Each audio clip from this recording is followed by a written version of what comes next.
Food मध्ये त्यांचं mastery आहे आणि बाकी अधिक माहिती सर तुम्हाला सांगतीलच. बेंडाळे सर. नमस्कार, मी विवेक बेंडाळे बोलतोय. ऐकून मला बरं वाटलं. बागवे फॅमिलीला सगळ्यांचं अभिनंदन व थँक्यू.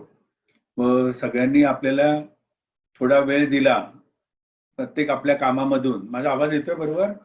यस सर, येतोय. सगळ्यांनी हेल्थ करता वेळ दिला याबद्दल मी सगळ्यांचे थँक्स पहिलेच हे करतोय.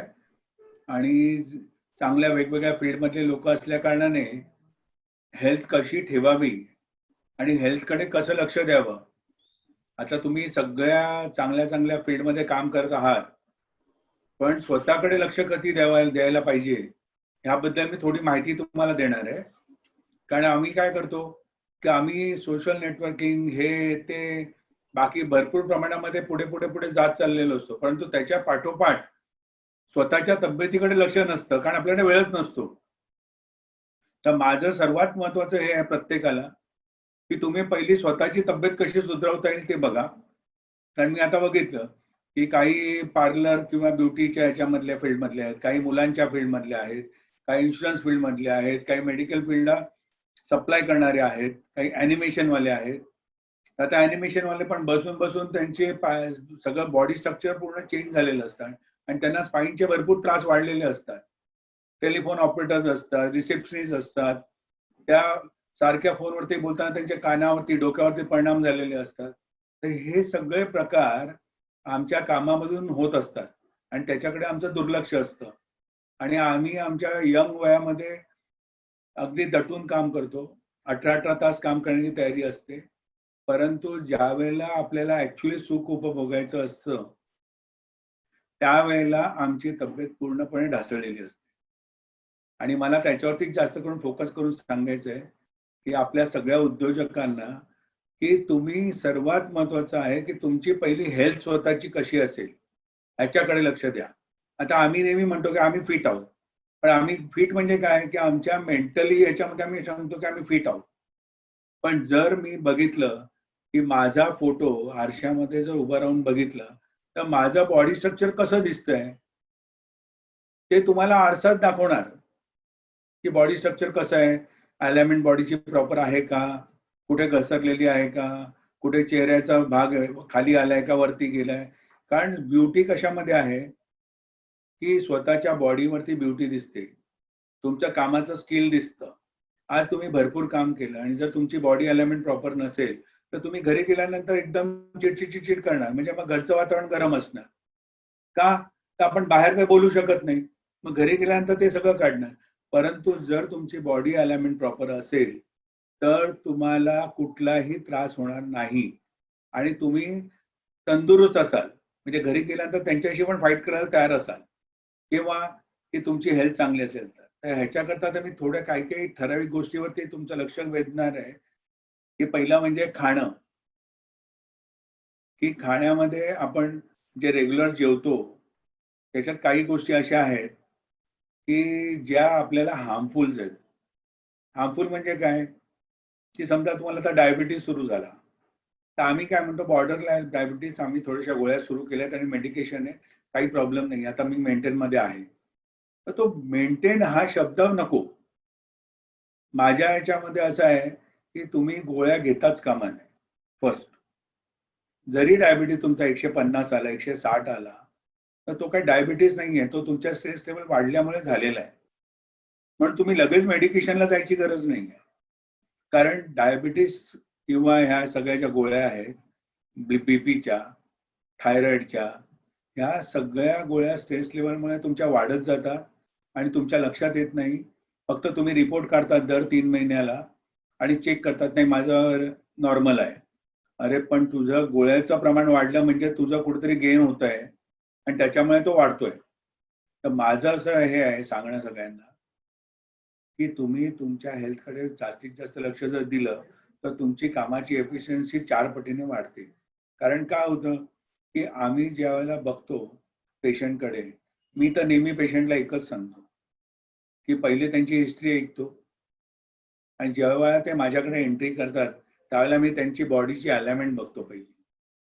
आणि अलाइनमेंट बघितल्यानंतर त्यांचे रिपोर्ट बघायच्या अगोदर त्यांना त्यांचे प्रॉब्लेम सांगतो की तुम्हाला ह्या प्रकारचा काही त्रास आहे का. ते म्हणतात सर तुम्हाला कसं माहिती पडलं. अरे माहिती पडलं, तुमच्या बॉडीवरती सगळं माहिती पडतं. आता स्पाइन ची ट्रीटमेंट करणारी ज्या फील्डमध्ये स्पाइनमध्ये काम करणारे लोक आहेत, त्यांची कामं करून करून स्पाइनचं पूर्ण अलाइनमेंट बिघडलेली असते स्वतःची. आणि आम्ही हा विचारच करत नाही की अरे आम्ही ज्याच्याकडे चाललो आहे त्याची स्वतःची अलाइनमेंट प्रॉपर नाही आहे, मग तो का लक्ष देत नाही त्याच्यावरती. आणि तुम्हाला का सांगतो, कारण हे सगळं प्रकार असे चाललेले आहेत की इथे सोल्युशन नाही आहे. इथे प्रत्येक गोष्ट सप्रेस करायची. म्हणजे आता तुम्ही डायबिटीसची गोळी खाल्ली आणि तुमचा डायबिटीस कंट्रोलमध्ये आहे, तर हे काय केमिकल अनबॅलन्स आहे. म्हणजे पहिलं हे लक्षात ठेवा की गोळी खाल्ली म्हणजे काय, गोळी हे केमिकल आहे. तुमच्या शरीरामध्ये डायबिटीस वाढला हे दुसरं केमिकल आहे. हे दोन्ही एकत्र केल्यानंतर त्याचा तिसरा भाग तयार होतो आणि तो नंतर तुमची जेव्हा टेस्टिंग घेतली जाते तेव्हा हा तिसरं केमिकलने टेस्ट केलं जातं. तर ते क्रायटेरियामध्ये तुम्हाला कळतं की डायबिटीस आलाय माझ्या जागेवरती. पण तुमचा एक्झॅक्ट आलाय का, नाही आलाय. कारण का, तुमचं स्ट्रेस लेवल आहे तेवढंच आहे, मेंटली स्ट्रेस पण तेवढंच आहे, फिजिकल स्ट्रेस पण तेवढंच आहे. मग तो कमी कसा येईल. कारण त्याचं मूळ कारण हे आहे. आता हे मूळ कारण येण्यासाठी काय झालं की तुमची बॉडीचं जे स्ट्रक्चर आहे ते स्ट्रक्चर नेहमी प्रॉपर असं अलाइनमेंटमध्ये बसता आलं पाहिजे. म्हणजे तुम्ही पहिले तुमच्या बसण्याच्या पोझिशन सगळ्या सुधरून टाका की वेगळ्या वेगळ्या पद्धतीने बसणं, वाढं वाकडं. आज कंटाळलोय जरा आरामात बसूया. आराम म्हणजे काय की स्ट्रेट बसणं, असं त्याला आराम म्हणतात. आणि पाठीमागे एक उशी आता ज्या एक्झिक्युटिव्ह चेअर्स आलेल्या आहेत ते दिसायला भरपूर चांगले आहेत, परंतु त्याच्या पाठीमागे एवढा खड्डा असतो की जिथे तुम्हाला रेस्ट पाहिजे तिथे रेस्टच नसते. आपल्याला वाटतं काय मी आता 50,000ची चेअर घेतली आहे, खूप कम्फर्टेबल आहे बसायला अगदी. पण पाठीमागे प्रॉब्लेम अशी आहे की त्याची कंबर गेलेली असते बसून बसून. म्हणून पाठीमागे एक छोटीशी उशी घेऊन पाठीमागे जर बसलात तर तुम्ही ऑटोमॅटिकली सरळ बसले जाल. म्हणजे तुम्हाला कंटाळा जरी आला तर तुम्ही असे बसाल आणि ती पाठीला आराम मिळेल. मग तुम्ही 2 तास काम करून जे थकत असाल ते 4 तास कराल, काही दिवसांनी 8 तास कराल. म्हणजे काय झालं की आपली एफिशियन्सी वाढली आणि आपण काम कशा करता करतो की आपण समाजाला जास्तीत जास्त काहीतरी देणं लागतो म्हणून काम करतो. आता मी बघितले सगळे वेगवेगळ्या फील्डमध्ये आहेत आणि सगळे जीवाकाळ प्रयत्न करतायत. का करतात की बाबा लोकांना त्याचा बेनिफिट मिळावा. तर त्या मॅडमनी सांगितलं की शाळेतल्या मुलांसाठी आम्ही हे करतोय. का करतोय की बाबा समाजात काहीतरी चांगलं व्हावं. मग समाजात होण्यासाठी माझं स्वतःच जर प्रॉब्लेम असतील तर माझे मेंटली मी फिट नाहीये, तर मी कामाची एफिशियन्सी कशी पूर्ण करणार. किंवा मुलांची झाली, आम्ही आता लहान मुलांना नेहमी बघतो की 50% मुलांचा बॉडी स्ट्रक्चरच खराब झालेला आहे. आणि बॉडी स्ट्रक्चर खराब झाल्यामुळे काय होतं की ते जेवत नाही, चिडचिड करतात, प्रोटीन अनबॅलन्स असतो, मिनरल्स नसतात. आपण खाण्यामध्ये डब्बा देतो त्यांना, डब्यामध्ये काय देतो, मुलगा जो मागेल ते देणार, कारण काय तो कटकट करणार. मग तुम्ही काय म्हणणार, नाही हे नाही हेच खा. पण तसं नाही. माझं असं म्हणणं आहे की लहानपणापासून त्याला व्यवस्थित खायला शिकवा, व्यवस्थित पालेभाज्या खायला शिकवा. तुम्ही स्वतः सुद्धा खा, बाहेरचं कमी खा. आणि जास्तीत जास्त माझा तर भर असा असतो की सकाळी तुम्ही 12 वाजेच्या आतमध्ये तुम्ही पालेभाज्यांचा म्हणजे सूप न घेता पालेभाज्यांचा ज्यूस पिला पाहिजे आणि त्या पण कच्च्या. आता तुम्ही बकरी बघितली असेल, बकरी काय करते, दिवसभर चरत असते, पण ती काय खाते, निव्वळ पानं खाते. बाकी काय खाते का, नाही. पण बकरी किंवा शेळीचं दूध म्हणे सर्वात चांगलं असं म्हणतात, हेल्दी. मग तिचं दूध कुठून येतं, तिचं काहीच आपल्यासारखं काहीच खात नाही, चपाती नाही, भाकरी नाही, काहीच नाही. मग तिला कसं काय होतं. त्याचं कारणच हे आहे की आपल्याला ज्या ग्रीन व्हेजिटेबल्स आहेत आणि त्यातल्या त्यात आपण ग्रीन व्हेजिटेबल घेताना सुद्धा बघायचं की त्यातल्या त्या वसईचे किंवा असे चांगल्या क्वालिटीचे जे येत असतील तर त्या घेणं, कारण त्याच्यामध्ये पण आजकाल खूप भेसळ आहे, नो डाऊट. पण त्यातल्या त्यात ज्या कच्च्या घेतल्यामुळे किंवा ज्यांना कच्च्या पालेभाज्या घेऊन जर गॅस्ट्रिक होत असेल, कारण काहींना गॅस होतो कच्च्या पालेभाजी खाल्ल्यामुळे, तर त्यांनी काय करावं की 1 मिनिटं गरम पाण्यामध्ये त्यांना डुबवायचं आणि ते 1 मिनिटानंतर लगेच काढायचं आणि मग त्याचा ताबडतोब ज्यूस बनवायचा आणि तो घ्यायला सुरुवात करायची. हे घेतल्याने काय होणार की तुमच्या शरीरामध्ये तुम्हाला या कच्च्या पालेभाज्यांमुळे रॉ फूड मिळाल्यामुळे तुमची हेल्थ आपोआप सुधारायला लागेल. तुमचं कॉन्स्टिपेशन असेल, कारण आज मी 80% लोकांना सांगतो, बघतो तर सगळ्यांना कॉन्स्टिपेशन, आणि 20% काय सांगतात, माझं पोट साफ होतंय, मी रेग्युलर जाते, मला काही प्रॉब्लेम नाही. रेग्युलर जाणं आणि पोट साफ होणं या दोघांमध्ये फरक आहे. जर तुमचं पोट क्लिअर साफ होत असेल तर तुम्हाला जवळजवळ 40% डिसीज कुठल्याच नसतात. जे तुमचं स्टमक मध्ये काहीतरी प्रॉब्लेम आहे. बरं, तुमचा आपल्याला, कारण आपण रेग्युलर खात असतो. आज कुठे पार्टीला गेलो तिकडे काही खाल्लं, उद्या कुठे बाहेर गेलो तिथे काही खाल्लं, उद्या कुठे लग्नाला गेलो काहीतरी खाल्लं. तर हे सगळं खाल्लेलं अॅक्युमुलेट होतं आणि त्याचे साईड इफेक्ट आपल्याला दुसऱ्या हप्त्यामध्ये चालू होतात. त्या लगेच होत नाही. म्हणून आपण जर सकाळी पालेभाज्यांचा ज्यूस प्यायला सुरुवात केली तर काय होईल, तुम्हाला कार्बोहायड्रेट्स मिळतील, फ्रेश सगळ्या गोष्टी एन्झाईम मिळतील, तुम्हाला फायबर्स मिळतील ताजे. आणि हे पालेभाज्यामधला गाळून ज्यूस नाही घ्यायचं, लक्षात घ्या. कमी गाळून घ्यायचं किंवा जाड जाळीने गाळून घ्यायचं. तर ते जे आहे जाड जाळीने घेतल्यामुळे तुम्हाला फायबर्स मिळतील आणि ते फायबर जर तुमच्या स्टमक मध्ये गेले तर हळूहळू तुमचं पोट खाली खाली खाली साफ होत होत होत होत पूर्ण कचरा बाहेर निघणार. आणि हे जर तुम्ही रोज केलं तर मी तुम्हाला सांगतो की कुठलंही तुम्हाला चेहऱ्यावरती दाखवायचे नाही, तुमची ओरिजिनल चेहरा ग्लो व्हायला लागतो, तुमची ओरिजिनल बॉडी म्हणजे सुधारायला लागते, कुठलेही वायूचे प्रकार होत नाही. कारण का, की तुम्ही सकाळी सुरुवात केली चांगल्या गोष्टीने आणि ती गोष्ट पोटामध्ये जेव्हा राहते आणि त्याच्यानंतर तुम्ही काही खातात, समजा चुकून काहीतरी दुसरं खाल्लं, आपण बाहेर गेलो, खायला वेळ नाही मिळाला, बाहेरचं काहीतरी हॉटेलचं खाल्लं, तरी त्याच्या अगोदर जे गेलेलं अन्न आहे ते रस्ता क्लिअर करणार, त्यामुळे पुढचं गेलेलं अन्न सरळ सरळ न पचता बाहेर येऊन जाईल, म्हणजे तुम्हाला त्याचा साईड इफेक्ट होणार नाही. तर तुम्ही ते कृपा करून लोकांनी, माझं असं म्हणणं आहे की सकाळी पालेभाज्यांचं, कच्च्या भाज्यांचं घेणं हे सर्वात महत्वाचं आहे. सेकंड थिंग, ऑफिसमध्ये बसताना एक पोश्चर मेंटेन करणं, कारण बॉडीचं पोश्चर जर आउट झालं तर तुम्हाला काय होतं की तुम्हाला काही ना काहीतरी दुखणे सुरू होतात. म्हणजे कंबरमध्ये दुखणं, मानेमध्ये दुखणं, तुमच्या पायामध्ये दुखणं.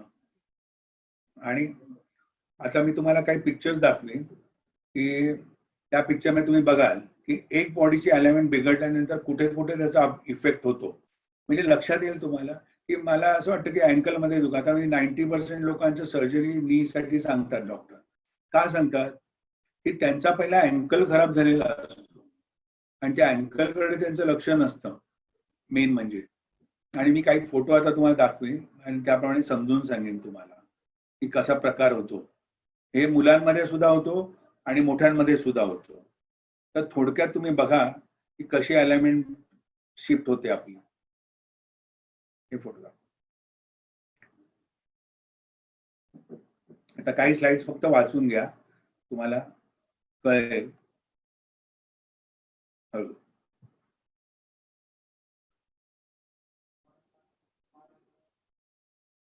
आता व्हेरिको वेन्स लेडीजना, माणसांना 20% होतात, पण लेडीजना 80% मुलींना आता व्हेरिको वेन्स आहेतच. आता त्या व्हेरिको वेन्स आहेत म्हणजे काय, तर आम्ही म्हणतो नेहमी मला व्हेरिको वेन्स नाहीये. व्हेरिको वेन्स म्हणजे काय, तर तुमच्या पायाचा जो भाग आहे खालचा, मांडीपासून खाली म्हणजे कमरेपासून खालचा, तो भाग वाढत जातो. आता वाढत गेला म्हणजे तुम्हाला व्हेरिको वेन्सची सुरुवात झाली. काय झालं की तिथे ब्लड सर्क्युलेशन व्हायचं थांबलं, की आम्ही बसून राहतो 8-8 तास, 4-4 तास, झोपून राहतो, तर आमचे जे सोफे असतात ते नरम असतात, सॉफ्ट असतात, आम्हाला वाटतं आम्ही त्याच्यावर कम्फर्टेबल झोपलो, पण त्याच्यावर ते कम्फर्टेबल नसतो. आम्ही थोडा हार्ड सरफेस वरती झोपण्याचा प्रयत्न करायचा की ज्याने आमच्या स्पाईनला आराम मिळेल. आणि आता हे व्हेरिको वेन्सचं एवढं प्रमाण लेडीज लोकांमध्ये वाढलंय की आम्हाला वाटतं आमची ओबॅसिटी झाली.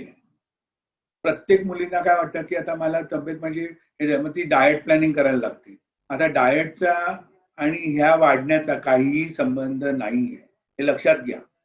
तुमच्या पायाच्या काप वाढतायत, कोणाच्या कंबर वाढते, कोणाचं हिप वाढतायत, याचं कारण काय की त्या ज्या नसा आहेत त्या सरळ असायच्या ऐवजी त्या अशा वाकड्या तिकडे झालेल्या असतात आतमध्ये.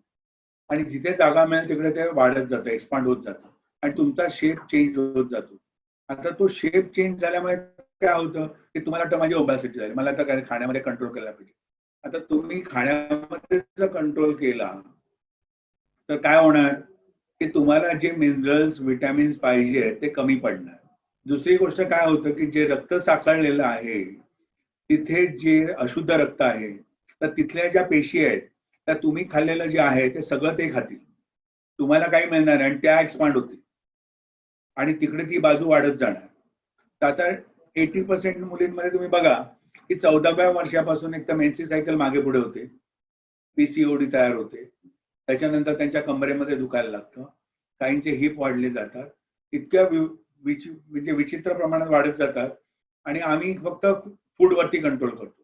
फूडवरती नाही तर त्याला काय असतं की तुमच्या व्हेरिकोव्हेन्सला एक्सरसाइज महत्वाची आहे, तुमचे पाय उलटे करून बसणं महत्वाचं आहे. आणि जर असा काही प्रकार होत असेल की बाबा माझ्या हिप्सच वाढतायत किंवा माझी काफच वाढते आहे तर तुम्ही ताबडतोब त्याची ट्रीटमेंट घेतली पाहिजे. कारण जर ती ट्रीटमेंट घेतली नाही तर फ्युचरमध्ये यंग मुलींना मुलांसाठी त्रास होत असतो.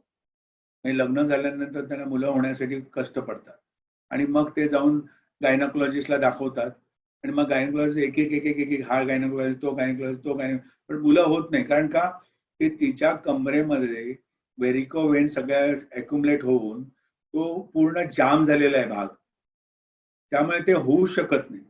आणि तिला जर प्रॉपर ट्रीटमेंट आपण दिली तर ती पोरगी मुलगी आपोआप नॉर्मल स्टेजला येते. आणि नॉर्मल स्टेजला आता तुम्ही बघितलं असेल, आता ह्या ज्या मुली दिसत आहेत त्यांच्या पायामध्ये 2 पायाच्या मध्ये गॅप आहे.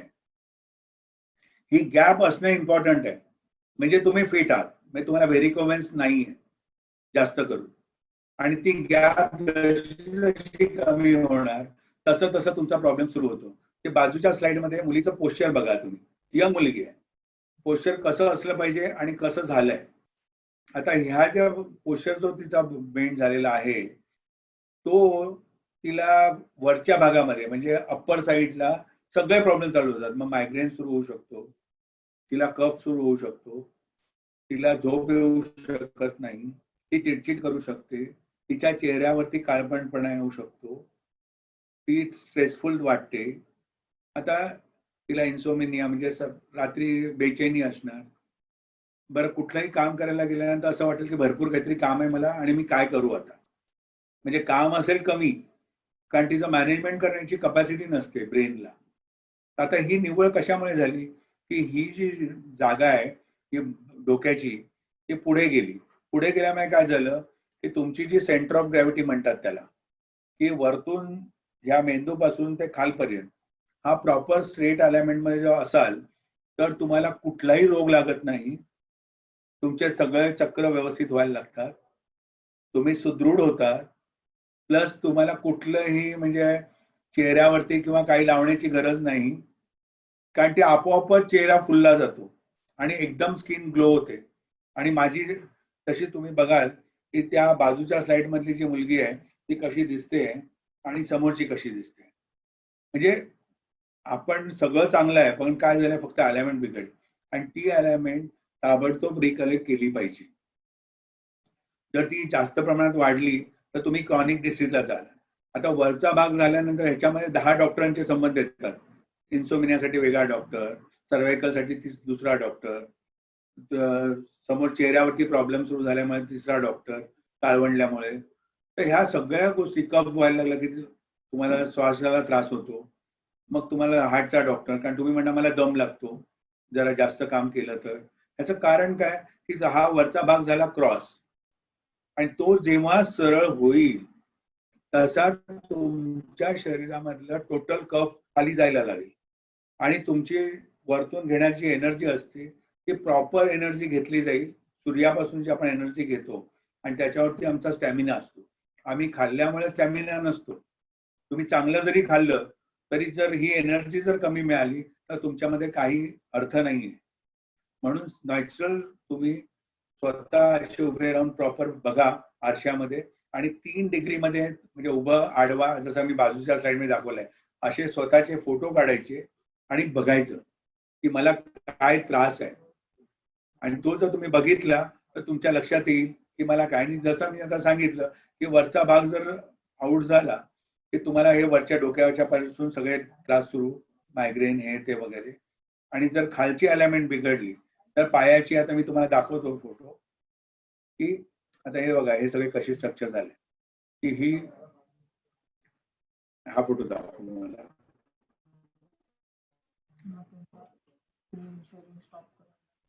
एक 2 मिनिटं, मी अजून एक स्क्रीन दाखवतो. ह्याच्यामध्ये तुम्ही बघितलं असेल, यंग मुलगी तीच जर तिचा शेप जर हे झाला तर तीच म्हातारी दिसायला लागते, किंवा तिच्या चेहऱ्यामध्ये स्किन मध्ये सगळ्या वळकट्या आलेल्या असतील, स्किन सॉफ्ट नसेल, स्किन मध्ये काही प्रॉब्लेम्स असेल, पण ते जर स्ट्रेट झाल्या तिचे सगळे स्किन डिसीज पण निघून जातात.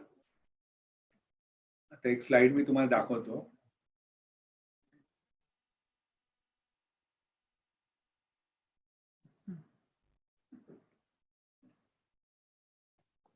दिसतोय तुम्हाला सगळ्यांना? ही बॉडीची अलाइनमेंट आहे. आता बघा खाली दिसतंय तुम्हाला? नाही दिसत आहे. नाही दिसत आहे, ठीक आहे, हरकत नाही. आता जर तुमचा अँकल जो आहे, तुम्ही आशामध्ये जो मी मगाशी फोटो दाखवला, तर तुमचा अँकल असा वाकडा झालेला असेल. अँकल वाकडा झाला की तुमचा गुडघा खराब व्हायला सुरुवात झाली. मग तुमच्या ते लक्षात येत नाही. तुमचा काय माइंड लक्ष जातं की माझा गुडघा दुखायला लागलाय आजपासून. आणि तुम्ही जर गुडघा दुखायला सुरुवात केली की गुडघ्याची ट्रीटमेंट करायला जाणार. गुडघ्याची ट्रीटमेंट बघायला गेलं तर डॉक्टर सांगा की तुमचा लेगामेंट टेअर झालाय. आता लेगामेंट टेअर झालं म्हटल्यानंतर तुम्ही म्हणा आता ह्या वयात ते लेगामेंट टेअर होत नाही, तर ह्याला सर्जरी केली पाहिजे. आता माझ्या मते मी 72 वर्षाच्या लेडीजचे गुडघे, टोटल लेगामेंट्स, आतली गादी काय म्हणाल ते सगळं संपलेलं आणि टोटल पाय वाकडे झाले. अशा बाईला पूर्णपणे सरळ करून तिचे सॉफ्ट टिश्यू सुद्धा नॉर्मल करून टाकले. मग तुम्ही विचार करा की 72 वर्षामध्ये जर होऊ शकतं तर मग 30 आणि 35 आणि 40 वर्षाच्या मुलींना का होऊ नये? कारण डॉक्टर एकच सांगणार की तिथे रक्त पोचत नाही, त्याच्यामुळे होतं. ते त्याच्यामुळे होत नाही. तुमचा अँकल जो वाकडा झालाय तो सरळ झाल्या तुमचा गुडघा सरळ होतो आणि तुमचं पेन निघून जातं.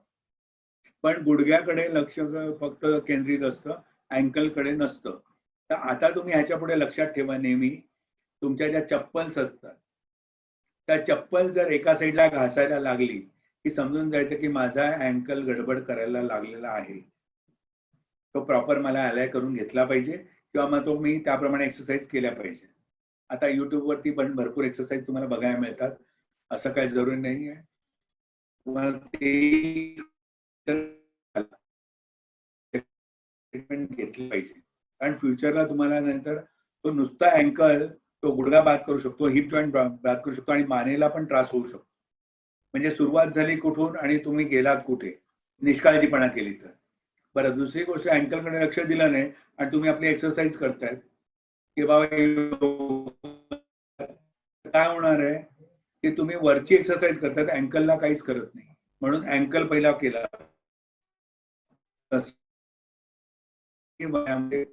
गोष्ट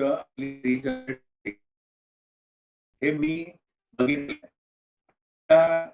बाकीच्या पॅथीमध्ये असं आहे की आता डायबिटीज झाल्यानंतर तुमचं रोगप्रतिकारशक्ती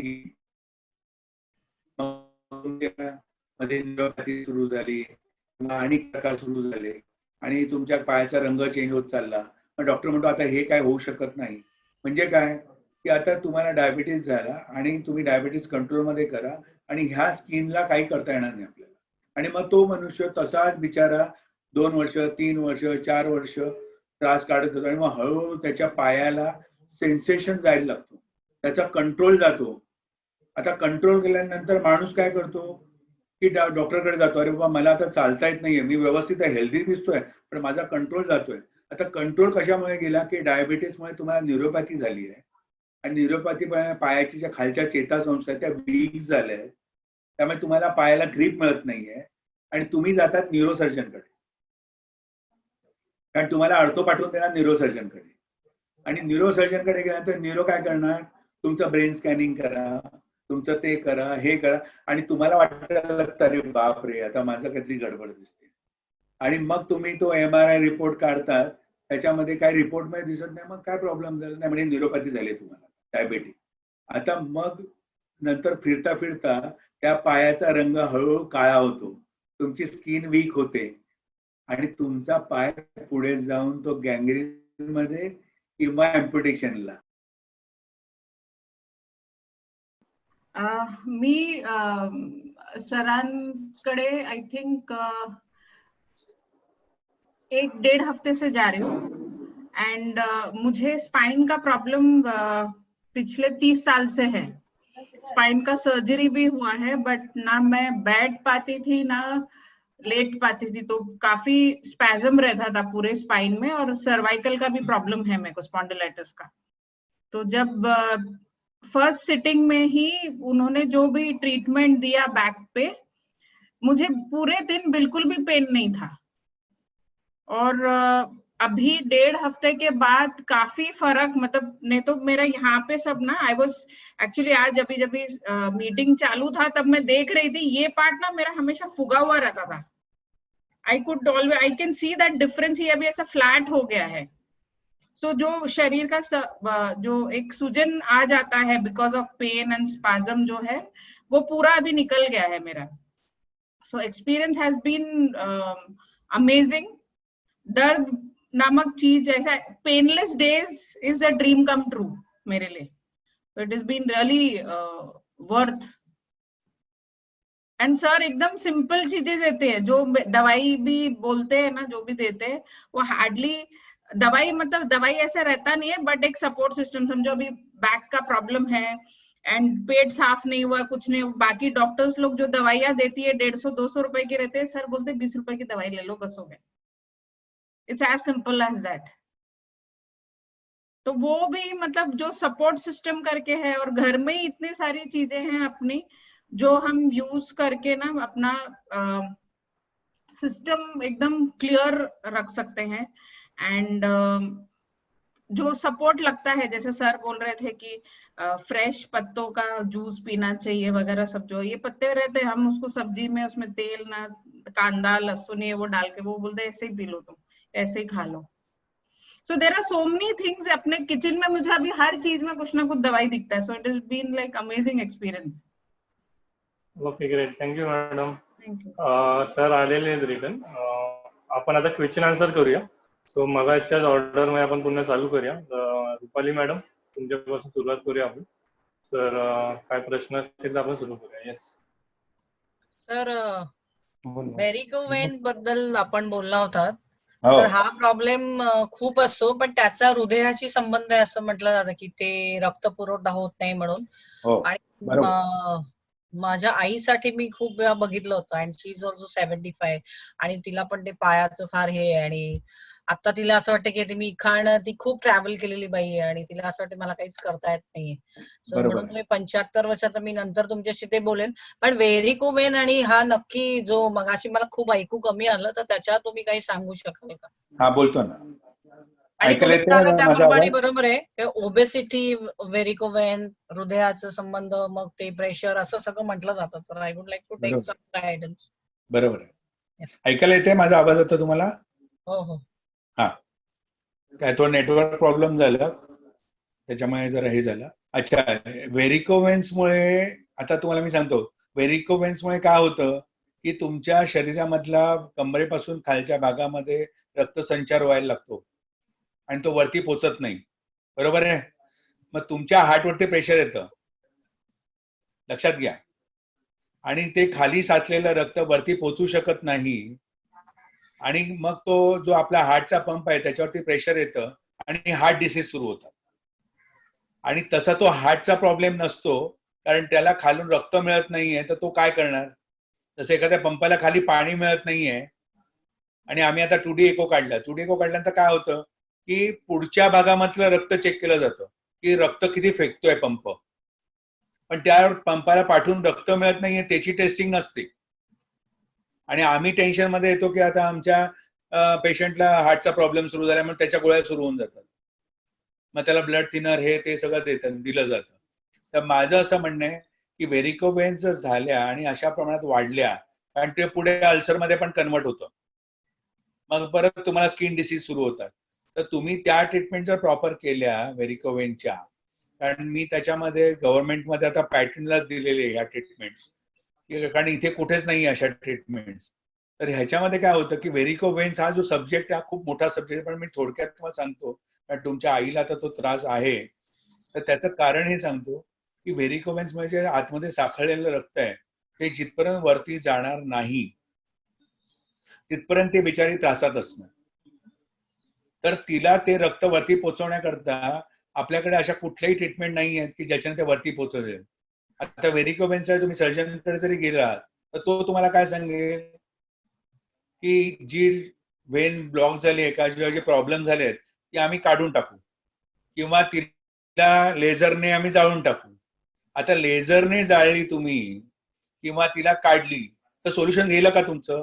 कारण व्हेरिकोवेन्स हा नाव व्हेरिकोवेन्स म्हणून एक दिसतं आपल्याला, पण आपल्या शरीरामध्ये जवळजवळ 20, 25, 50, 100, 200 वेन्स व्हेरिकोवेन्स मध्ये आलेले असतात, म्हणजे एक नाही. आणि तुम्हाला ज्या वेळेला त्रास वाढतो त्यावेळेला डॉक्टर सांगतात की आता कलर डॉपलर टेस्ट काढा तुम्ही, आणि कलर डॉपलर टेस्ट काढल्यानंतर जो ब्लॉक आहे तेवढंच दिसतं आणि तुम्हाला त्याची सर्जरी करायला लावतात. आणि तुम्हाला काय वाटतं की आता मी सर्जरी केली की मी सुटली या झंझटमधून, आणि तुम्ही 3-4 महिन्यानंतर परत पेन सुरू होतं.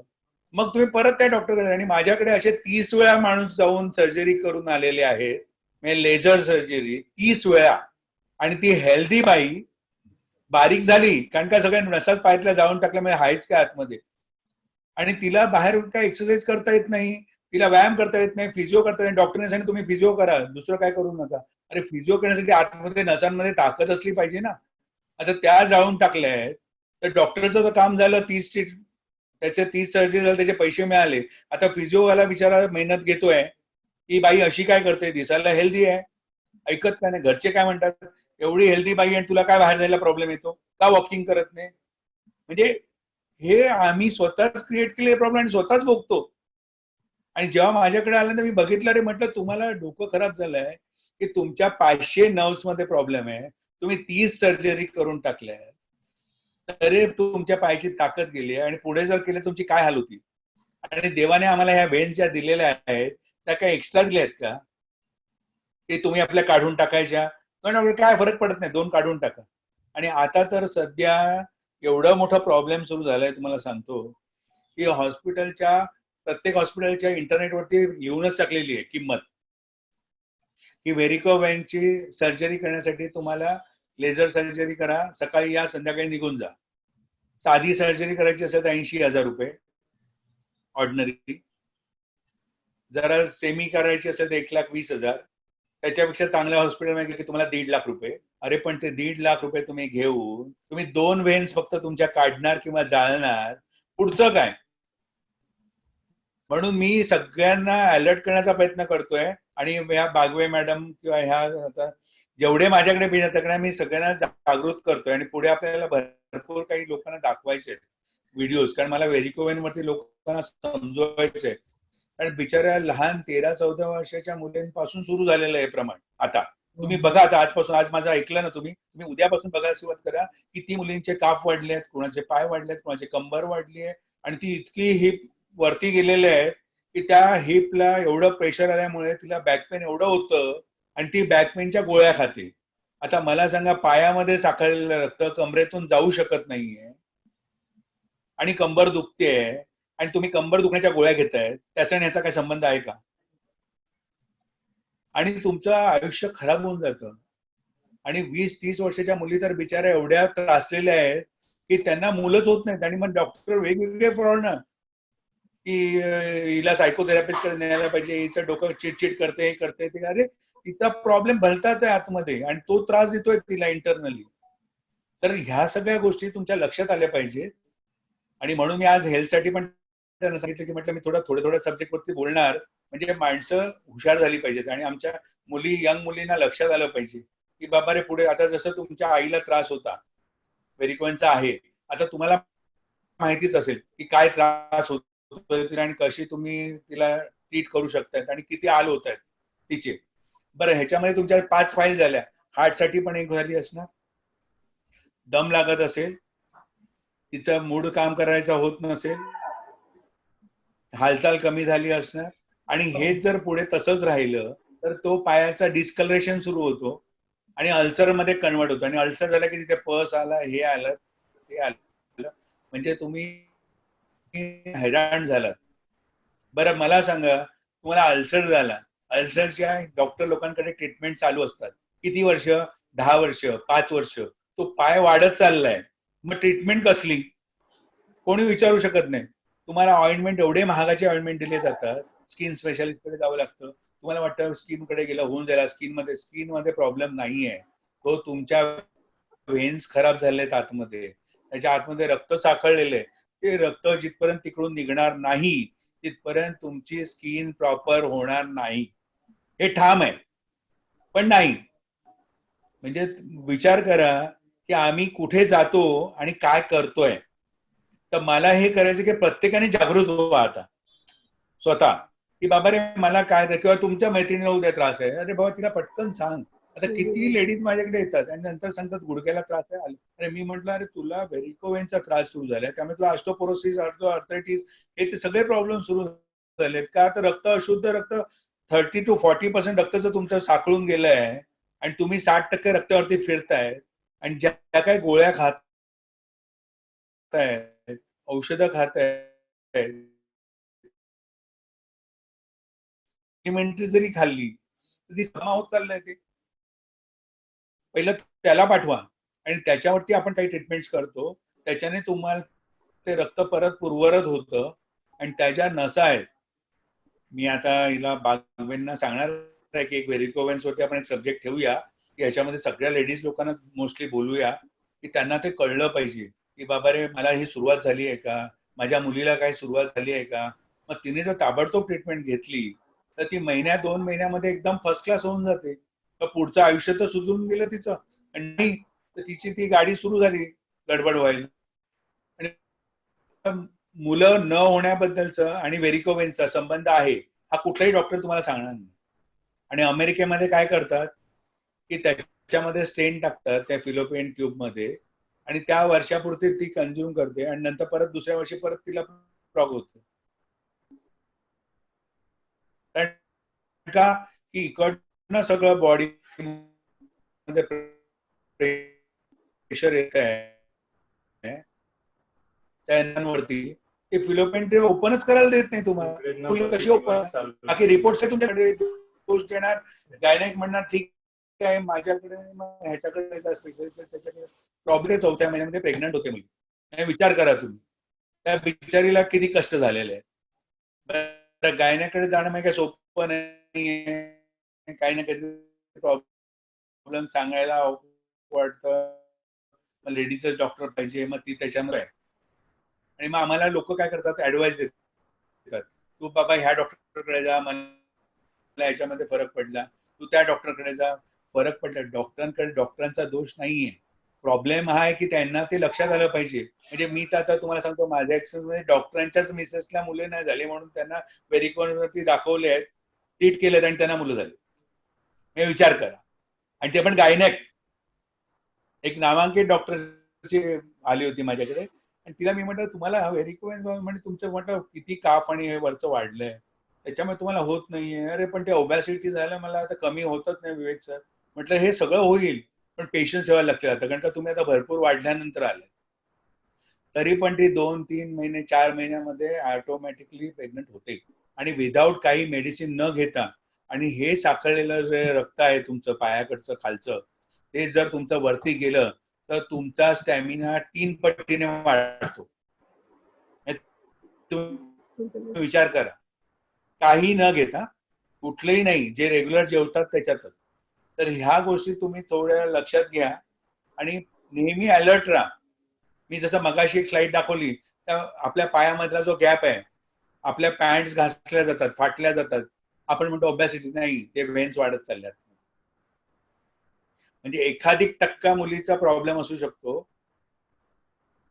पण बाकी 99% मुलींना हे प्रॉब्लेम सुरू होतात. म्हणून हे एक प्रिकॉशन घेतलं पाहिजे. नंतर Okay, जसं sir. मी बॉडी अलाइनमेंट बद्दल बोललो तुम्हाला मगाशी. आपल्याकडे पुढे Hello. प्रश्न आहे सुरभी वैद्य मॅडमचा. हरकत नाही, बोला ना. हा, सुरभी मॅडम. हॅलो हा, बोला. नमस्कार. डॉक्टर, नमस्कार. मी आयुर्वेदाचार्य आहे आणि प्रॅक्टिस करते आयुर्वेदाची. तर आमवात आणि संधिवात आम्ही वेगवेगळे ट्रीट करतो. बरोबर आहे. तर आमवात हा डायजेस्टिव्ह इश्यू असतो. बरोबर. ते बरेचदा आपण सूज वगैरे ते सगळं करून देतो, पेन कमी होऊन जातं, पेशंट चांगले म्हणजे मिथोट्रिक्सेट घेण्यापेक्षा आपले आंबातारी रसावरती पण मेंटेन राहतात. पण बरेचदा काय होतं, पण बरेचदा होतं का की तो जो गॅप असतो, आता तो आम निघून जातो, आम संचिती निघून जाते आणि मग ते ख वैगुण्य राहतं. तर त्यामुळे ते हाडं एकावर एक येतात. तर त्याच्यामध्ये ती गादी तुम्ही म्हणालात की तुम्ही डेव्हलप करताय, तर त्याच्यासाठी काय विशेष काही औषधं असतात की काय असतं? नाही, औषधं नाही, ट्रीटमेंट आहे ही. आमची एक ट्रीटमेंट आम्ही डेव्हलप केलेली आहे. त्याच्यामध्ये आम्ही मायक्रो सर्क्युलेशन करतो बॉडीवरती. बरोबर. आता काय होतं की तुम्हाला मी सांगतो की आता अर्थरायटिस झाला किंवा तुमचं गुडघे खराब व्हायला लागले, तर आपण काय म्हणतो जनरल की तिथे रक्त पोचलं जात नाही.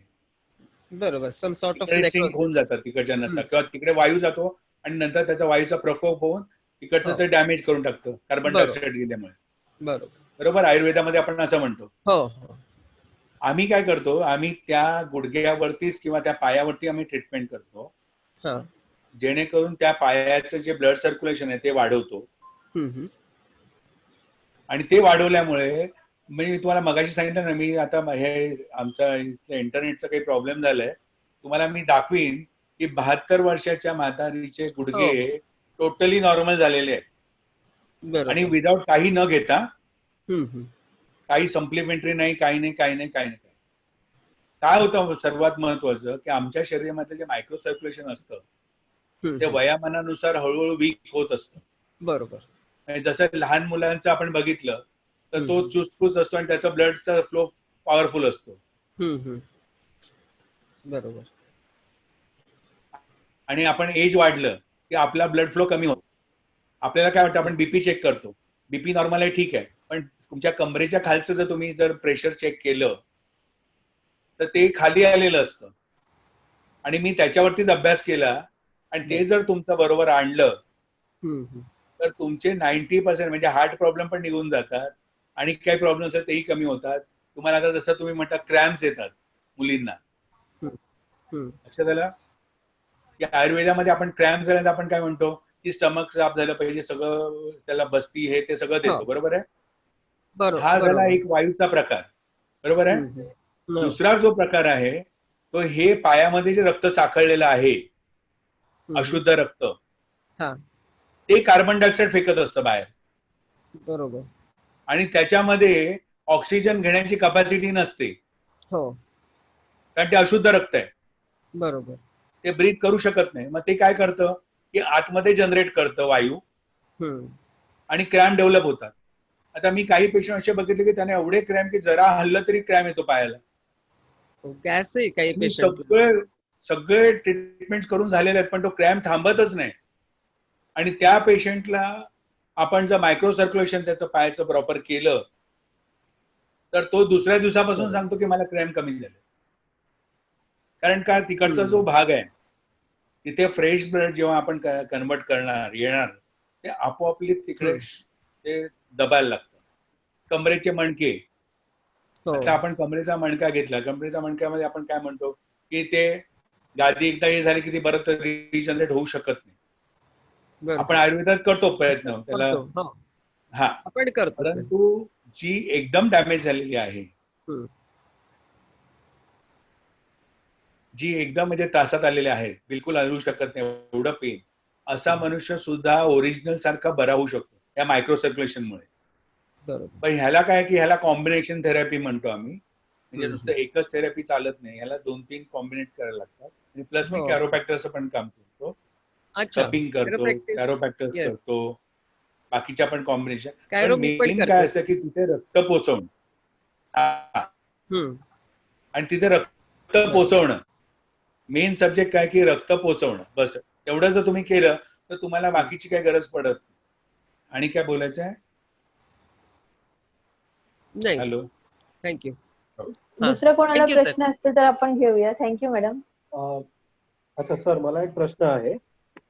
हा सर. माझ्या मित्राला आता व्हेरिकोज व्हेनचा प्रॉब्लेम चालू झालेला आहे आणि त्याच्या आईला खूप आधीपासून आहे आणि शी इज व्हेरी खूपच जास्त झालेला आहे. तर अशा ऍडव्हान्स स्टेज तुमचा मध्ये आवाज जरा हे होतोय, परत एकदा बोलाल का? तुमचा आवाज गेला होता. हा, माझ्या एका मित्राच्या हा. आईला व्हेरिकोज व्हेनचा खूप जास्त त्रास आहे आणि okay. It has become very advance stage, really bad. आणि ओके. त्याला पण प्रॉब्लेम आहे, तर त्याच्यासाठी काही आहे का? काही तर तो होऊ शकेल ना. तो ते त्याच्या- राहायला कुठे, त्याच्या बॉम्बेला आहेत आईचं की काय? बाहेर आहेत? त्याच्या आईचं म्हणजे it is very advance stage, म्हणजे शी इज बेड रिडन. मी तुम्हाला एक सांगतो की वय कितीही असो हा, तरी तो प्रॉब्लेम सॉल्व्ह होऊ शकतो. ओके. आणि दुसरी गोष्ट, त्यांचे जे फोटोज असतील तर ते मला जरा व्हॉट्सअपवरती पाठवायला सांगा, ठीक आहे, चालेल पायाची आणि रिपोर्ट्स. चालेल. ते राहायला कुठे, मुंबईला आहेत का? हा, बोरिवलीला. हा, मग हरकत नाही, कारण माझं अंधेरी आणि लोअर परेल 2 ठिकाणी आहे. ओके, लोअर परेलला सकाळी असतो, अंधेरीला दुपार नंतर असतो. अच्छा, आणि अवश्य पाठवा, त्यांना नक्की रिझल्ट येतील चांगले. ओके, चालेल.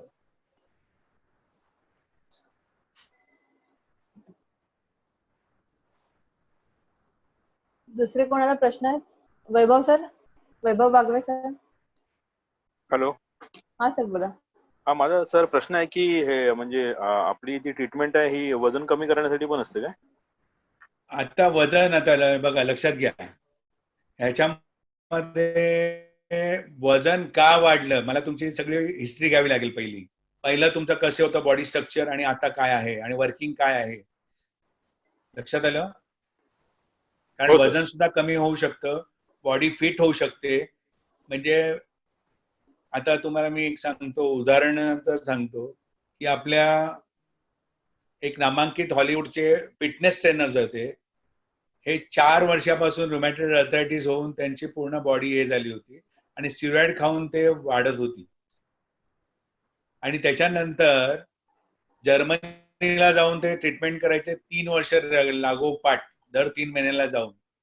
आणि त्याच्यानंतर मी इकडे मला भेटल्यानंतर त्यांचे सासरे माझ्याकडे घेऊन आले. मी त्यांना बघितलं, म्हटलं मी प्रयत्न करतो, कारण आता एवढा मोठा माणूस आहे जो सगळ्या हॉलिवूडना शिकवतो, तर त्याला म्हटलं मी प्रयत्न करतो. तर ते म्हणाले असं कसं रुमॅटॉइड जा सकता है? म्हटलं सर मैं ट्राय करता हूँ, फिर अपन देखेंगे क्या होता है. बोला वांधा नाही. ते सासऱ्याने सांगितलं तुम्ही ट्रीटमेंट करा सर, मला तुमची ट्रीटमेंटची गॅरंटी आहे, तुम्ही करा. तो माणूस 3 महिन्यानंतर जर्मनीला गेल्यानंतर त्याच्याकडे रुमॅटॉइड आर्थरायटिस नाही आणि त्याची body 6 pack without any exercise. म्हणजे काय की तुमचं बॉडी आणि तुमचा स्पाइन जर प्रॉपर असेल, ब्लड सर्क्युलेशन, तर तुमच्याकडे फॅट अक्युमुलेट होत नाही. आणि तुमचं फूड, तेही मला बघायला लागेल की फूड थोडंसं चेंज करावं लागेल, तर ते केल्यानंतर होऊ शकतं वजन कमी. Okay, thank you. विपुलजी, तुम्हाला काय प्रश्न विचारायचा आहे? तुमची आधी माहिती द्या आणि प्रश्न, आणि इंट्रोडक्शन. इंट्रोडक्शन आणि प्रश्न. ओके, आधी इंट्रोडक्शन देऊ, चालेल? Okay okay okay. नमस्कार, माझे नाव विपुल एडगावकर. मी व्यवसायाने स्पिरिच्युअल कोच आणि हीलर आहे. माझं ठाण्याला सेंटर आहे होलिस्टिक हँड्स नावाने. मी सरांसारखेच विविध पेशंट्स वरती हिलिंग मॉडॅलिटीज यूज करतो. तर 17 प्राणिक हिलिंग, चक्रा हिलिंग, साऊंड हिलिंग अशा सारख्या 17 मॉडॅलिटीज मध्ये माझं स्पेशलायझेशन आहे. 5 वर्षामध्ये ऑलमोस्ट 450च्या वर पेशंट्स मी क्युअर केलेले आहेत. सो अशी माझी माहिती आहे. आणि सरांना माझा एक प्रश्न असा आहे की जर स्पेसिफिकली हाता आणि पायाच्या नखामध्ये जर रक्तपुरवठा होत नसेल, नखावरती जर एक काळे निळे जर डाग येत असतील, तर त्याच्यासाठी तुम्ही काय सांगाल? कारण माझ्याकडे तशी केस आहे, 2 केसेस आहेत, तर मला त्याच्याबद्दल जरा जाणून घ्यायला आवडेल. आता काय होतं की नख जे आहेत ना, तोच आमचा चेहरा आहे. नखावरूनच आम्हाला कळतं की तुमच्या शरीरामध्ये काय कमी होत आहे. तर त्याचं जे रक्ताचं जे संचरण आहे आतमधलं, ब्लड सर्क्युलेशन, ते एकतर वीक झालेलं आहे आणि दुसरी गोष्ट त्याला बाकी काय आणि त्रास आहे का, म्हणजे ऑर्थरायटिस, पोरोसिस किंवा असं काही? हॅलो. येस येस, स्पाईनला प्रॉब्लेम आहे थोडासा, म्हणजे स्पाईन दुखतो आणि एक मानेकडे पेशंट दुखतो का वरती? हो, मानेकडे दुखतो आणि एक तुम्ही जसं म्हणालात आर्थरायटिस, तर त्याचा पण आहे आणि एक म्हणजे एकाला तर व्हेरिकोज वेनचा पण त्रास आहे. ओके.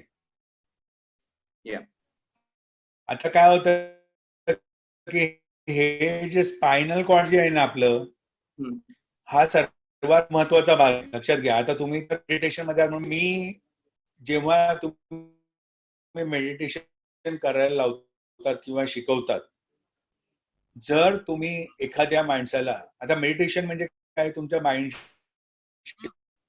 तुम्ही त्यांना शिकवतं की बाबा कसं माइंड डायव्हर्ट केलं पाहिजे आणि कसं आपण त्याला बसलं पाहिजे, बरोबर आहे. आता एक दोन टाईपचे आमचे विचार असतात. एक क्षण करायचं आहे, सरांनी मला शिकवलं, मी तसं ते करणार, बरोबर आहे. दुसरा प्रकार असा असतो की जर माझ्या बॉडीचा प्रॉपर अलाइनमेंट नसेल तर मी मेंटली प्रिपेअर होईल, परंतु मी स्पिरिच्युअल मध्ये किंवा मी जो त्याच्यामध्ये मग्न व्हायला पाहिजे मेडिटेशन मध्ये, तो होऊ शकणार नाही. आणि मी अशा भरपूर स्पिरिच्युअल मास्टर्स लोकांबरोबर बसून बोलणं केलं की ठीक आहे की मनाने आम्ही, हे बघा, आता एखाद्या माणसाला कळलं की माझं पुढचं फ्युचर काही नाहीये, माझ्या खिशामध्ये पैसे नाहीये, मी जगू शकत नाही, तर तो काय म्हणणार, मला सुसाईड केलं पाहिजे, मला हे केलं पाहिजे, मला ते केलं पाहिजे, बरोबर आहे. परंतु स्पिरिच्युअल माणूस प्रयत्न करतो. तिसरा माणूस काय म्हणणार की नाही, मला काहीतरी करायला पाहिजे, पण डिसऑर्ट करत नाही, माझं मेंटल काम नाही करत की काय करू, मला सुचत नाही. आता हे सुचणं न सुचणं हे सगळे चल विचार डोक्यामध्ये काय येतात, जेव्हा तुमची सेंटर ऑफ ग्रॅव्हिटी म्हणतो आम्ही आमच्या ह्याच्यामध्ये, आता अमेरिकेमध्ये याच्यावरती खूप रिसर्च झालंय, इकडे तर अजून काही तेवढं नाहीये. तर ते सेंटर ऑफ ग्रॅव्हिटी म्हणजे तुमचा जो मणका आहे तो जर प्रॉपर सरळ असेल, म्हणजे तुम्हाला आता मी सांगतो 100% की ज्यांचे मणके एकदम परफेक्ट आहेत, एकदम सरळ अलाइन मध्ये आहेत, तो माणूस मेडिटेशन मध्ये पटापट डेव्हलप करतो आणि त्याच्यामध्ये खूप इफेक्ट येणार. आणि ज्याची बॉडी अलाइन नसेल तर त्याला जबरदस्ती मेडिटेशन तो करणार, कारण त्याला कुठेतरी रस्ता नाहीये म्हणून मला रस्ता शोधायचा असा विचार करून तो काम करणार, पण तो मेडिटेशन करू नाही शकत जास्त. तो मेंटली फक्त जबाबदारी पडली, एखाद्या माणसावर जबाबदारी पडली आहे तर त्याला जबाबदारी खेचायची एवढं माहितीये, मग ती कशी खेचायची ते माहिती नाही, खेचत राहायचं बस. तर हा जो प्रकार आहे हा खूप फरक पडतो याच्यामध्ये. तर तुमच्याकडे जेव्हा पण लोक मिळतात तेव्हा मला कधी भेटलात किंवा फोनवरती मला सांगा, तुम्हाला स्वतःला अनुभव येईल की ही जी मुलं आहेत किंवा जी माणसं आहेत, तर माणसं आज फर्स्ट रेट आहेत. एखादा भरपूर शिकलेला आहे, त्याला मनासारखं काही मिळत नाही, त्यामुळे तो अपसेट आहे. एखाद्याचे अम्बिशन्स भरपूर आहेत, बिझनेस मोठा, परंतु साथ देत नाहीये शरीर असेल, तर तुम्हाला मी सांगतो की तुमच्या मेडिटेशन मध्ये जे जो येतील ते अजून 100 लोकांना घेऊन येतील. आणि ते जे तुम्ही दोन्ही पेशंट सांगितले, दोन्ही पेशंटना प्रॉब्लेम्स आहे ते बरे होऊ शकतील. Okay sir. सर शिवकला मॅडमला एक प्रश्न आहे. सर माझ्याकडे दोन प्रश्न आहे. येस मॅडम बोला. दोन प्रश्न. एक फर्स्ट वाला है सर, केस कसे वाढवायचं, आणि सेकंड डायलिसिसला जर एक पेशंट आहे की ती डायलिसिस वर आहे आता, तर तिच्या कंडिशनला काही आपण इम्प्रूव्हमेंट करू शकतात का? आवाज येतोय की बंद होतोय? आवाज येत, तुमचा आवाज नाही येत सर. हा बोला, आता येतोय? मध्ये मध्ये कट होतोय आवाज सर. हा शिवकला मॅडम पुन्हा प्रश्न बोला. सर दोन प्रश्न आहे मला. एक, केस कसं वाढवायचं, आणि सेकंड, जर एक पेशंट आहे ती डायलिसिस वर आहे तर तिचा बोला. कंडिशन कसा इम्प्रूव्ह करू शकतात आपण? आवाज जातो. सरांच्या इथे काहीतरी इश्यू आहे. सर तुम्हाला येत आहे का ऐकायला? रचना आवाज जातोय बघ. तुमच्या इथे नेटवर्क इश्यू आहे? सर आम्हाला आवाज नाही, आवाजच नाही आला मला. ओके, आपण नंतर थोडं सर. हॅलो सर, तुम्हाला येत आहे आवाज? किंवा मला आता थोडं, आता तुमचा येतोय बागवे. हा, तर यांना सगळ्यांना मी तुमचा नंबर शेअर करतो, कारण मध्ये मध्ये तुमचा आवाज ब्रेक होतो ना, तर क्लिअर येत पण नाही, कळत नाही ते. सो तुमचा नंबर पाहिजे शेअर करतो, म्हणजे इंडिव्हिज्युअली कन्सल्ट करायला बरं पडेल त्यांना. चालेल चालेल चालेल चालेल चालेल. ओके. तर तुम्ही कन्क्लूड केलं तर बरं होईल. आता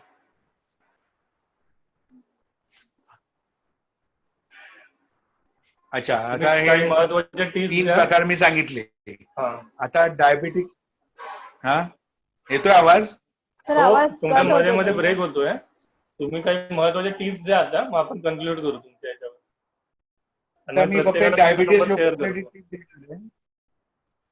मी आता फक्त डायबेटिक लोकांसाठी बोलणार आहे, कारण व्हेरिकोवेन्स बद्दल मी बोललो आहे. ओके. तर जर तुम्हाला डायबिटीस सुरू झाला असेल आणि तुमच्या पायामध्ये किंवा काही प्रॉब्लेम्स येत असतील, विकनेस येत असेल, तर तुम्ही ताबडतोब डायबिटीस कंट्रोल करण्याच्या पाठी जा. आणि जर तो पुढे वाढला असेल, हॅलो आवाज येतोय? हो सर, येतोय, बोला. तर डायबिटीस वाल्यांना आता मला एक कळकळीची विनंती आहे की डायबिटीस वाढल्यानंतर आमचे पाय किंवा हातांना ब्लड सर्क्युलेशन कमी व्हायला लागतं आणि आमचा सेन्सेशन कमी होतो, किंवा आमच्या पायाला बारीक काळे काळे ठिपके येतात. तर ते नेहमी तुम्ही चेक करत राहा, कारण जेव्हा काळे ठिपके यायला सुरुवात होते त्यावेळेला तुम्हाला त्या न्यूरोपॅथीची आणि गँग्रीनची सुरुवात झालेली आहे. आणि हे लक्षात येत नाही, आणि हे प्रमाणाच्या बाहेर गेल्यावर लक्षात येतं आपल्याला, आणि तेव्हा आपल्याकडे ट्रीटमेंट नसते असं लोक सांगतात. पण ह्या कुठल्याही स्टेजला असेल तर पहिली तर डायबिटीस सुरू झाला तरी तुम्ही माझ्याकडे येऊन बोलू शकता, मी तुम्हाला सांगेन, माहिती देईन. प्लस तो डायबिटीसमुळे कुठल्याही स्टेजला गेलेला असेल मनुष्य, तर आपण त्याला रिकव्हर करू शकू. तर ह्याबद्दल तुम्ही जरा लोकांना जागृत पण करा, आणि कोणी जर असेल तुमच्या तर त्यांना अवश्य सांगा, कारण त्याच्यात वेळ काढून फायदा नाही. कारण जितका वेळ पुढे जाणार तितका त्याचा पाय खराब होणार आणि तितका त्याला ट्रीटमेंटला वेळ लागतो, आणि जितक्या लवकर तो आला जाईल तर तितका तो लवकर बरा होऊ शकतो. तर हे डायबिटीस वाल्यांनी एक लक्षात ठेवा. आणि खाण्यावरती वगैरे मी जर डाएटवरती एक दिवशी एक सेशन घेणार आहे की डायबिटिक किंवा या बाकीच्या लोकांनी कुठल्या कुठल्या रोगांवरती काय काय खाल्लं पाहिजे, कारण हाही खूप मोठा एक सब्जेक्ट आहे. की देवाने आपल्याला जे धान्य दिले आहेत ना, ती धान्य सुद्धा खूप वेगवेगळ्या प्रकारची आहेत, आणि त्या प्रत्येक रोगावरती ती धान्य सुद्धा कामं करतात, हे लक्षात घ्या. कारण हा एक मोठा सब्जेक्ट आहे. आणि त्या जसं वेट लॉस वरती आहे, न्यूरोपॅथी वरती आहे, व्हेरिकोवेन्स वरती आहे, माझ्या एनर्जी वरती आहे, किंवा मला मेंटली स्ट्रेस वरती आहे. तर ह्याच्यावर सुद्धा तुमचं फूड कसं असलं पाहिजे, म्हणजे कुठला प्रॉब्लेम झालाय तर त्याने धान्य जास्त खाल्लं पाहिजे आणि कुठलं खाल्लं नाही पाहिजे, हे सुद्धा खूप महत्वाचं आहे. आणि आता तर रिसर्च मध्ये एवढा ऍडव्हान्स आलाय. अच्छा, दुसरी गोष्ट एक सांगतो तुम्हाला, की तुम्ही जे दूध घेता ना रेग्युलरली, तर दुधामध्ये हे जे वारणा, गोकुळ किंवा कुठल्याही ब्रँडचे असू दे, त्याच्याबद्दल माझं म्हणणं नाहीये, पण हे दूध होत आहे थोडे, जर तुम्हाला त्रास होत असतील तर बंद केले तर चांगले. किंवा A2 मिल्क म्हणून येतं, देशी गाईचं दूध आणि तूप, ते खायला सुरुवात करा आणि हे दूध बंद करून टाका. कारण ह्या दुधामुळे सुद्धा खूप त्रास वाढत चालले आता लोकांना. डायबिटीस नसेल त्याला डायबिटीस होतो, मुलींचे प्रॉब्लेम सुरू होतात, गायनेक प्रॉब्लेम सुरू होतात, मुलींचे MC प्रॉब्लेम सुरू होतात. कारण ते फक्त गाईचं दूध बंद केलं तुम्ही, किंवा दूध प्यायचं बंद केलं की ते प्रॉब्लेम सॉल्व्ह व्हायला लागतात आपोआपच. म्हणजे हा एवढा डिफरन्स आहे. आणि त्या सब्जेक्ट वरती तुम्ही कधी पण, म्हणजे एकदा आपण सेशन घेऊच, जेवण खावण आणि आपल्या जेवणामध्ये काय असलं पाहिजे. तर ते तुम्हाला, आता माझे बंधू पण आहेत माझ्या बरोबर, ते सुद्धा तुम्हाला काही टिप्स देतील. राकेश बेंडाळे, तेही माझ्या बरोबरच करतात, ते पण नॅचरोपॅथ आणि ते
की आपण आपली लिव्हिंग स्टाईल जर व्यवस्थित ठेवली की सकाळी उठून आपण विदाउट ब्रश समजा गरम पाणी प्यालो, काहींना जर आर्थरायटिस वगैरे नसेल त्या लोकांनी लिंबू टाकून जर पिलं तर त्यांची डायजेस्टिव्ह सिस्टम चांगली होऊ शकते. आणि त्याच्यानंतर जेवताना पाणी प्यायचं नाही, जेवण झाल्यानंतर 1 तास पाणी प्यायचं. कोणाला वायूचा त्रास असेल, गॅसचा त्रास होत असेल, जेवणाच्या आधी 1 तास अर्धा पाऊण तास आधी तुम्ही एक सुंठची पाव चमचा, अर्धा चमचा, छोटा चमचा सुंठ पावडर खायची आणि लुकवॉर्म वॉटर म्हणजे गरम पाणी प्यायचं आणि मग पाऊण तासाने जेवण करा. जेवताना पाणी पिऊ नका. जेवण झाल्यानंतर 1 तासाने परत पाणी प्या. ह्या ज्या गोष्टी सगळ्यात महत्वाचं म्हणजे काय की जे आपण अन्न खातो ते पचन झालं पाहिजे आणि पचन झाल्यानंतर उरलेलं अन्न जे आहे ते आपलं एक्सेट व्हायला पाहिजे. ते टॉयलेटद्वारे ते निघून गेलं पाहिजे. ते साचून राहिल्यामुळे मग ते गॅसेस तयार होणं, टॉक्सिन बॉडीमध्ये तयार होतात आणि मग आजार तयार होतात. आणि जेवताना नेहमी लक्षात ठेवायचं की आपलं ऑलमोस्ट 80% आपण अल्कलाईन टाईपचे फूड जर खाल्लं तर ऑलमोस्ट कुठलेच आजार होऊ शकत नाही. तर खाताना पहिला तो एक विचार करायचा की कुठलाही समजा कॅन्सर आहे, एड्स आहे किंवा कुठलाही आजार होत असेल माणसाला तर खाण्यामध्ये आपण जर मिलेट्स वापरले की ज्वारी, बाजरी आहे, मका आहे, ह्या ज्या गोष्टी आपण जर चपातीच्या ऐवजी, गव्हाच्या चपातीच्या ऐवजी ह्यांचा जर आपण वापर केला तर तुम्हाला तुमच्या तब्येतीमध्ये तुम्हाला स्वतःला जाणवेल की मी हे खाल्ल्यानंतर मला कसा फरक पडतोय. कारण जेव्हा आपण आजारी होतो तर आपली बॉडी ऍसिडिक होत असते. तो पीएच लेवल जो आहे तो जर आपण प्रॉपर आपल्या बॉडीचा मेंटेन झाला तर तुमचे अर्धे आजार तिकडेच कंट्रोलला येतात. म्हणजे तुम्हाला डॉक्टरकडे जायची पण गरज नाही. आता आम्ही कॅन्सर एड्सचे पेशंटला आम्ही जेव्हा आपल्या कॅन्सर एड्सचे पेशंट आहे आणि आपल्याला लहानपणापासून सवय काय झालेली असते की आजारी पडलो तर मी गोळ्या घेतल्या, अँटीबायोटिकचा 3 दिवस 5 दिवस कोर्स केला, बरा होणार. पोट दुखलं, पोट दुखायची गोळी घेतली. डोकं दुखलं, डोकं दुखायची गोळी घेतली. हार्टचा प्रॉब्लेम आहे, हार्टची गोळी घेतली. किडनी झाला प्रॉब्लेम, किडनीची गोळी घेतो आपण. तर ह्या प्रत्येक आजारासाठी आपण गोळ्या घेतो. पण या गोळ्या घेतल्याने काय होतं, आपला तो आजार कंट्रोलला राहतो पण दुसरा आजार चालू होतो. त्याच्याने आपलं स्टमक खराब होतं. 90% आजार तर आपल्या पोटाच्या विकारांमुळे होतात. आणि मेन मुळातली आपली जी भावना आहे की मी आजारी पडल्यानंतर मी औषध घेऊन बरा होतो, ही पहिली भावना काढली पाहिजे.